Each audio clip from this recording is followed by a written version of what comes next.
große persönliche und geistige Treffen der alten Streiter und Kampfgenossen. Und vielleicht hat mancher unter ihnen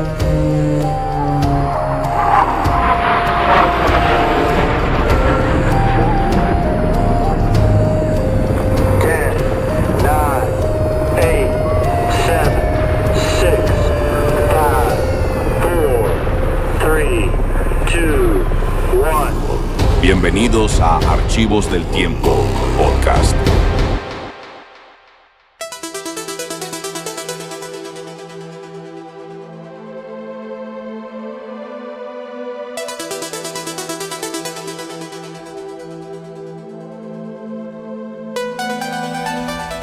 ¿Qué se necesita para ser el primero en ver la superficie de otro mundo?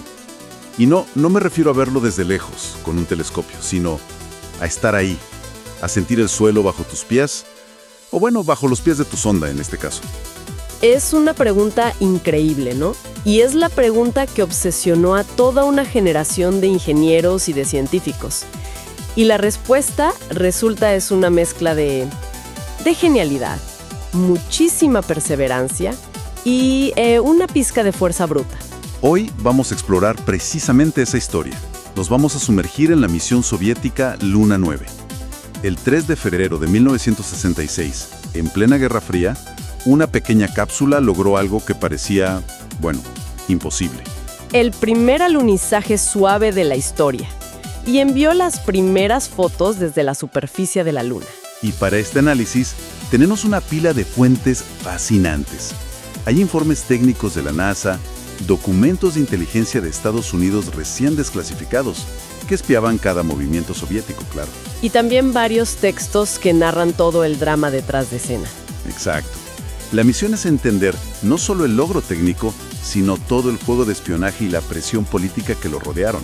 Es que es imposible entender Luna 9 sin el contexto.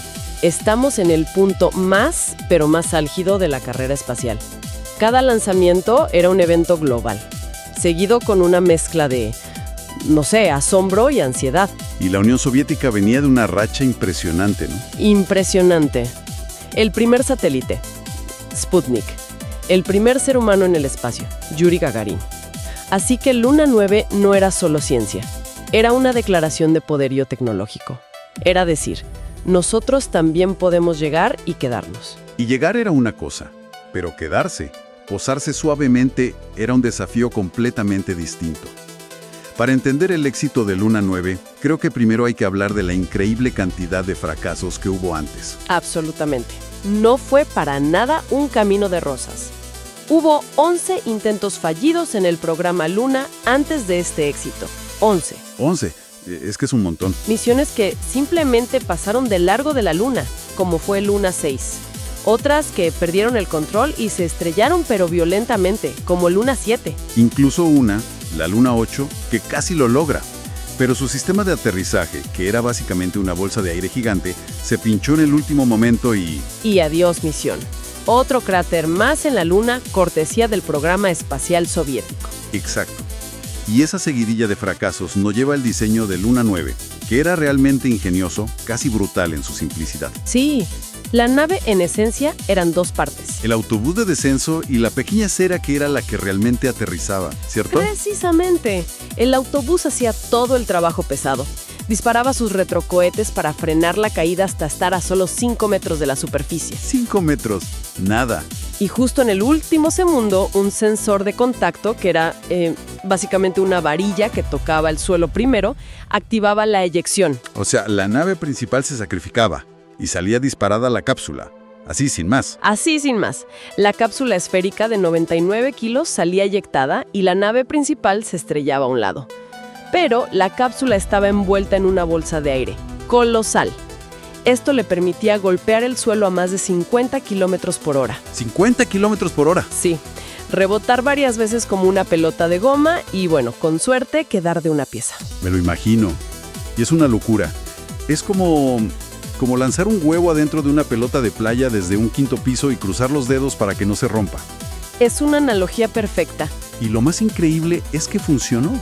Una vez que dejó de rebotar, ¿qué pasaba? El sistema desinflaba las bolsas de aire y, como si fuera una flor mecánica, la cápsula abría 4 pétalos. Ah, claro. Estos pétalos la estabilizaban y, sin importar cómo hubiera caído, aseguraban que quedara en posición vertical, con las antenas y la cámara apuntando hacia arriba, lista para transmitir. Y ahí es cuando la misión deja de ser solo un logro soviético y se vuelve crucial para todo el mundo. Porque antes de Luna 9 nadie sabía con certeza cómo era la superficie lunar. Existía un miedo real, ¿no? Un miedo enorme. Una de las teorías más populares, defendida por el astrónomo Thomas Gold, era que la Luna estaba cubierta por una capa de polvo finísimo, de varios metros de espesor. O sea, Básicamente una especie de arenas movedizas cósmicas en las que cualquier nave se hundiría sin remedio. qué pesadilla para los que diseñaban las misiones Apolo. Planear un alunizaje tripulado sin saber si tus astronautas se van a hundir en el polvo. Imagínate. Por eso, el momento en que Luna 9 se posó y se mantuvo firme fue un alivio para todos en la comunidad espacial, incluyendo a sus rivales en la NASA. Claro, me imagino. Un documento de inteligencia estadounidense de la época lo dice clarísimo. El alunizaje de Luna 9 fue la primera prueba de que la superficie de la Luna es lo suficientemente dura como para soportar una nave espacial. Sin esa confirmación, el pequeño paso para el hombre de Armstrong habría sido un salto al vacío mucho, mucho más arriesgado. Pero claro, la prueba definitiva no era solo el dato de telemetría que decía «estoy aquí y no me hundo». Eran las fotos. Exacto. Y ahí es donde la historia da un giro de película. Porque los soviéticos, muy fieles a su estilo, no tenían ninguna prisa en mostrarlas, ¿verdad? No, querían controlar el relato, procesar las imágenes, publicarlas con bombos y platillos. No contaban con que a miles de kilómetros alguien más estaba escuchando su pequeña sonda. Y ese alguien era el observatorio Jodrell Bank, cerca de Manchester, en Inglaterra. Esta parte me parece fascinante. El equipo de Jodrell Bank, dirigido por Sir Bernard Lovell, había estado siguiendo la señal de Luna 9 en su viaje. Cuando la sonda empezó el descenso, la señal se cortó. Y durante 4 largos minutos, solo hubo estática. Silencio. La tensión en esa sala de control debió ser increíble. Todos asumieron lo peor. Se había estrellado, como las ondas anteriores. Era otro fracaso más. Era otro fracaso. Pero de repente, la señal volvió. Fuerte y clara. Luna 9 estaba en la superficie y estaba viva. Increíble. Y tras unos minutos de telemetría, el patrón de la señal cambió por completo. Y aquí viene el golpe de suerte o de genialidad, no sé. Un poco de las dos, yo creo. Los radioastrónomos británicos se dieron cuenta de algo asombroso. El nuevo patrón de transmisión era un formato de telefoto estándar, un protocolo internacional. No puedo creerlo. O sea que era el mismo formato que usaban los periódicos para enviar fotos por cable. ¿Nadie en el equipo soviético pensó que eso podría ser un problema de seguridad? Aparentemente no, o quizá pensaron que nadie estaría escuchando con el equipo adecuado. Pero los de Jodrell Bank actuaron con una rapidez increíble. Se dieron cuenta de lo que tenían, llamaron a un contacto en el periódico Daily Express y le dijeron algo como: necesitamos un receptor de facsímil, ahora mismo. ¡Qué historia! El periódico les prestó la máquina, la conectaron a su radiotelescopio gigante y... ¡magia! Exactamente. Empezaron a decodificar la señal. Y para su asombro, en el papel del fax comenzó a imprimirse, línea por línea, una imagen granulada, extraña. Era el paisaje de otro mundo. La primera foto jamás tomada desde la superficie de la Luna. La emoción en esa sala debió ser indescriptible. Y por supuesto el Daily Express no iba a dejar pasar esa primicia. Claro que no. Publicaron las fotos en su portada al día siguiente, para el shock y el enfado monumental de los líderes soviéticos, que todavía no le habían mostrado nada al mundo. Y hay un detalle curioso, fíjate. Las imágenes que publicaron los británicos estaban un poco estiradas verticalmente. ¿Sí? ¿Por qué? Como no tenían los parámetros exactos de calibración, tuvieron que adivinar la relación de aspecto. Cuando los soviéticos publicaron las fotos oficiales, ya corregidas, se burlaron un poco de la versión estirada de los ingleses. Una pequeña revancha.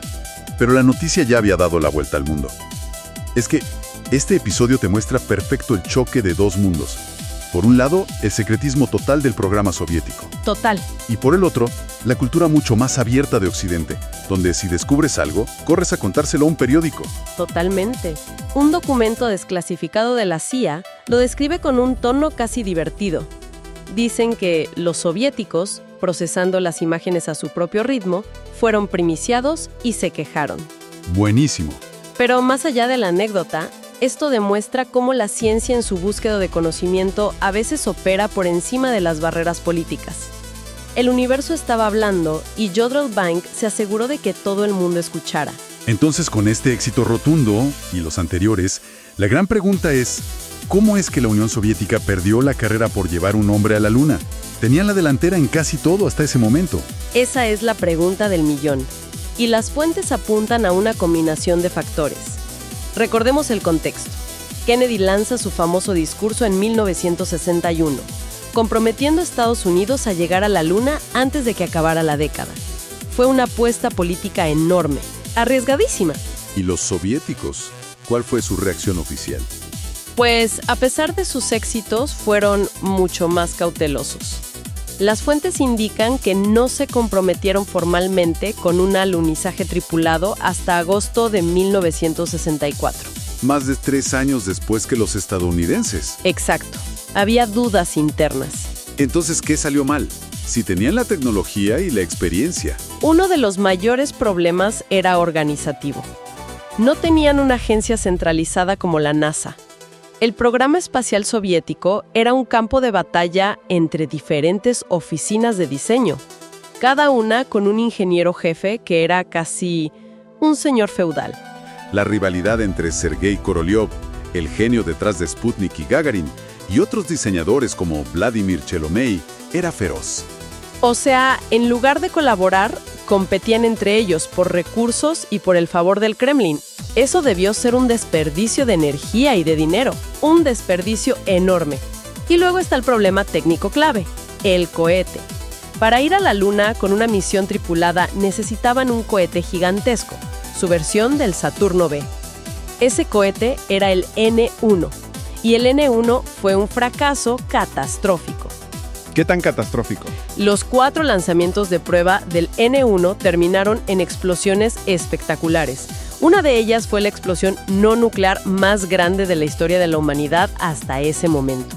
Simplemente no consiguieron que su cohete lunar funcionara. Sin cohete, no hay misión. Hay una cita muy reveladora en uno de los libros que consultamos, de un ingeniero de la NASA. Decía que creía que Estados Unidos ganaría la carrera no por tener mejor tecnología, sino porque su sociedad abierta permitía que los éxitos, y sobre todo los fracasos, se discutieran públicamente. Eso aceleraba el aprendizaje. Documentos de inteligencia nos muestran otra cara de la moneda. ¿A qué te refieres? Un informe desclasificado estadounidense señala que, a pesar de un récord continuo de fracaso casi total en sus misiones no tripuladas, el programa recibía un apoyo gubernamental inmenso y constante, mucho mayor que el que Estados Unidos dedicaba a sus propias misiones no tripuladas. ¡Wow! Para el Kremlin, el prestigio que daban golpes de efecto como Luna 9 valía cualquier precio. Era una inversión en propaganda, sin importar cuántas ondas se estrellaran en el camino. Lo que nos lleva de vuelta a Luna 9. Más allá de la política y el espionaje, ¿qué aprendimos realmente con esa misión?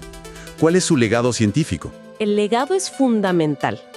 Empecemos por lo más obvio, las imágenes.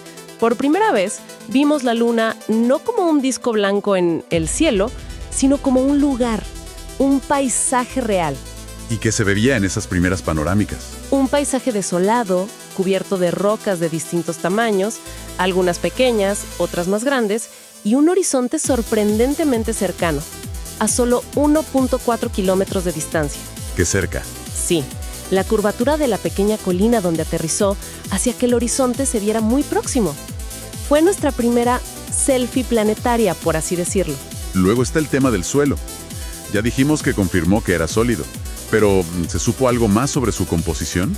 Sí, y esto fue gracias a una técnica muy inteligente. La cámara de Luna 9 tomó varias series de imágenes a lo largo de los días, con el Sol en diferentes posiciones en el cielo. Ah, para ver las sombras. Sí, exactamente. Al analizar cómo cambiaban las sombras sobre las rocas y el suelo, los científicos pudieron deducir la textura y la estructura de la superficie. Y la conclusión fue... Que la superficie era de una roca madre que los informes de la NASA describen como altamente vesicular o espumosa. Piensa en una piedra pómez. Ah, ok. Una roca llena de burbujas, probablemente de origen volcánico. Esto, junto con la evidencia de partículas sueltas, ayudó a los ingenieros de Apolo a diseñar las patas del módulo lunar para que se posaran de forma estable sobre ese tipo de terreno. Y quedaba un último gran peligro: la radiación. ¿Era tan peligrosa como se temía? Pues fíjate que no tanto. El único instrumento científico a bordo, además de la cámara, era un detector de radiación. Midió unos 30 milirads al día. Y eso, para ponerlo en perspectiva, ¿cuánto es? Es más o menos el equivalente a hacerte 3 radiografías de pecho. O sea, no es nada, pero tampoco es algo a lo que quieras exponerte durante semanas. Exacto. Ese dato fue oro puro para la NASA. Les permitió diseñar los trajes espaciales y planificar la duración de las caminatas lunares con datos reales, no con conjeturas. Sabían a qué se enfrentarían los astronautas. Cada pieza de información de Luna 9 fue un ladrillo en el camino que llevó a Armstrong y Aldrin a la superficie solo 3 años y medio después. Así que, resumiendo, Luna 9 fue mucho más que una misión. Fue un hito técnico increíble que surgió de una docena de fracasos. Sí. El centro de un drama de espionaje en plena Guerra Fría y un tesoro de conocimiento que, irónicamente, ayudó a sus rivales a ganar la carrera. Y para cerrar, me gustaría dejar una reflexión final. Viene de una cita que encontramos en las memorias de un destacado ingeniero soviético. Reflexionando sobre la enorme presión de la carrera a la Luna, él se preguntaba: ¿necesitamos apresurarnos tanto a llevar un cosmonauta a la Luna? Si fallamos, será un fiasco político. La gente ha perdido el sentido del propósito. Es una cita muy potente. Cuestiona toda la premisa de la carrera.